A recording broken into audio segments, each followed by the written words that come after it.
गणेशाय नमः।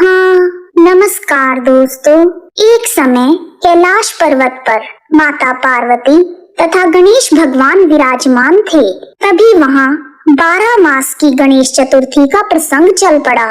इसी बीच पार्वती जी ने गणेश जी से पूछा, हे पुत्र, चैत्र मास के कृष्ण पक्ष की चतुर्थी को गणेश की पूजा कैसे करनी चाहिए, मुझे विस्तार से बताएं। तब गणेश जी ने कहा, हे मातेश्वरी, चैत्र कृष्ण चतुर्थी के दिन भालचंद्र नामक गणेश की पूजा करनी चाहिए। भालचंद्र का अर्थ है जिसके मस्तक पर चंद्रमा विराजमान है। चंद्रमा को सिर पर धारण करने से श्री गणेश भगवान अपने शांत शरीर के साथ सुख और शांति का वातावरण बनाते हैं। गणेश भगवान का यह रूप मनुष्य को शांत मन और समझदारी के साथ कार्य करने की प्रेरणा देता है। चंद्रमा ब्रह्म ज्ञान को जानने में सिद्ध है। चंद्रमा को अपने मस्तक पर धारण करने से श्री गणेश भगवान ने ब्रह्मा के संपूर्ण ज्ञान को संग्रहित कर लिया और प्रथम स्थान पर पूजा का सम्मान प्राप्त किया। पूरा दिन व्रत रखकर रात में षोडशोपचार से पूजन करना चाहिए। इस दिन व्रतधारी को दूध, दही और देसी घी का सेवन करना चाहिए।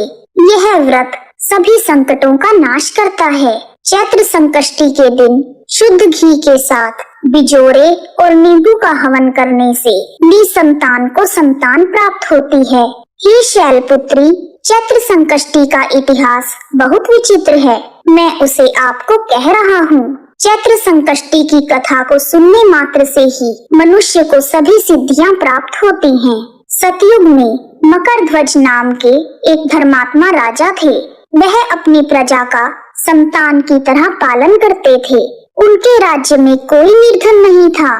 चारों वर्णों के लोग अपने अपने धर्मों का पालन करते थे और प्रजा को चोर डाकू आदि का भय नहीं था।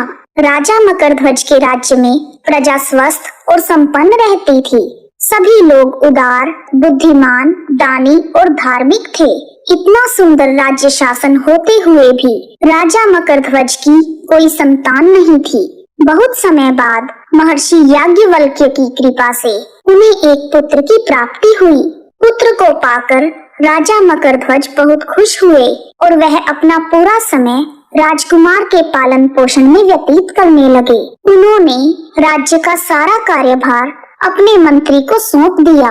राज्य का शासन हाथ में आ जाने के कारण उनके मंत्री धन धान्य से समृद्ध हो गए और मंत्री महोदय को एक से बढ़कर एक 5 पुत्रों की प्राप्ति हुई। तब मंत्री पुत्रों का धूमधाम के साथ विवाह हुआ और वह सब राजसी ठाठ बाट से रहने लगे। उस मंत्री के सबसे छोटे बेटे की बहू बहुत ही शांत स्वभाव की तथा धर्मपरायण स्त्री थी। चैत्र मास के कृष्ण पक्ष की चतुर्थी आने पर उसने भक्ति पूर्वक गणेश भगवान की पूजा की।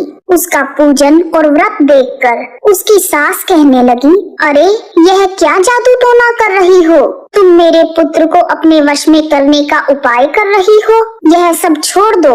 सास के बार बार मना करने पर भी जब बहू नहीं मानी तो सास ने कहा, अरे दुष्टा, तू मेरी बात नहीं मान रही? तू कितनी जिद्दी है। मैं तुझे अभी पीट कर ठीक कर दूंगी। मुझे यह जादू टोना पसंद नहीं है। तब बहू बोली, सासू जी, मैं संकट नाशक गणेश भगवान का व्रत कर रही हूँ।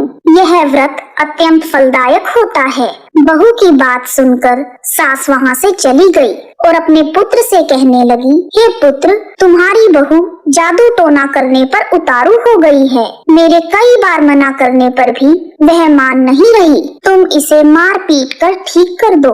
मैं गणेश जी को नहीं जानती। वह कौन है और उसका व्रत कैसे होता है? हम तो राजघराने वाले हैं। हमें क्या कष्ट है जो यह हमारी रक्षा करेंगे? अपनी माता की बातों में आकर छोटे बेटे ने अपनी बहू को बहुत मारा। इतनी पीड़ा सहकर भी उसने पूरे विधि विधान से गणेश भगवान का व्रत किया। पूजा करने के बाद वह गणेश भगवान को याद करती हुई उनसे प्रार्थना करने लगी, हे गणेश भगवान, हे जगतपति, हे गजानन, मेरे सास ससुर आपको नहीं जानते।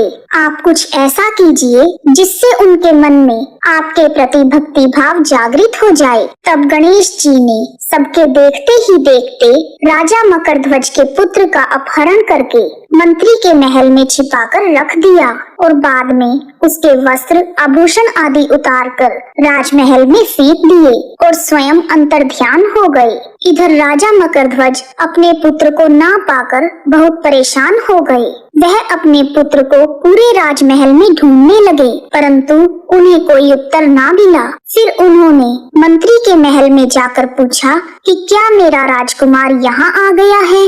महल में उसके सभी कपड़े और आभूषण तो हैं, लेकिन वह नहीं है। ऐसा निंदनीय कार्य किसने किया है? हाय, मेरा पुत्र कहाँ चला गया? राजा मकरध्वज की बात सुनकर मंत्री बोला, राजन, आपका चंचल पुत्र कहाँ चला गया? मुझे इसका कुछ नहीं पता। मैं अभी सारे नगर में बाग बगीचे आदि सभी स्थानों में खोज करवाता हूँ। इसके बाद राजा नौकरों और सेवकों से कहने लगे, हे मंत्रियों, हे अंगरक्षकों, मेरे पुत्र का पता लगाओ। राजा का आदेश पाकर सभी लोग राजा के पुत्र को ढूंढने के लिए निकल पड़े।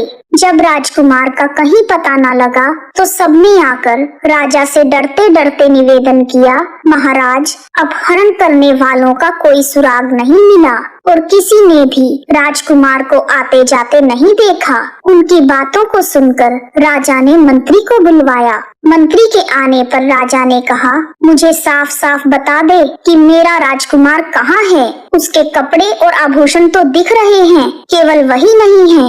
अगर मेरा पुत्र नहीं मिला तो मैं तुम्हारा वध कर दूंगा, तुम्हारे पूरे कुल को नष्ट कर दूंगा। राजा द्वारा इस प्रकार डांट पड़ने पर मंत्री हैरान हो गया।